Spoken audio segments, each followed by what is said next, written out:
Diabetes दुनिया में सबसे ज्यादा फैलने वाला मर्ज है। डॉक्टर्स तो शायद शुगर को कंट्रोल करने के लिए नई नई रिसर्चेस करते हैं, लेकिन हुकूमत पाकिस्तान ने इसको कंट्रोल करने का अनोखा तरीका ढूंढ निकाला है, जिसे जानकर आप भी दाद देने पर मजबूर हो जाएंगे। ये कोई दवाई या सप्लीमेंट और इंजेक्शन नहीं, और ना तो इन्होंने कोई शक्कर की कीमत बढ़ाई है, बल्कि हुकूमत पाकिस्तान ने मशरूब की कीमत ही बढ़ा दी।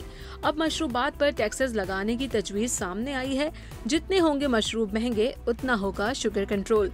मीठे मशरूबात टाइप 2 डायबिटीज का बाइस बन रहे हैं। पाकिस्तान में इस वक्त दुनिया भर से डायबिटीज के सबसे ज्यादा मरीज हैं।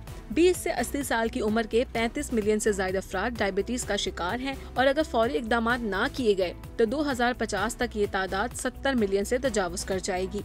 माहिरीन के मुताबिक शुगर ड्रिंक्स मोटापे, दिल की बीमारी, कैंसर, फालिज, टाइप 2 डायबिटीज और गुर्दे की बीमारी में इजाफे का सबब बनती हैं।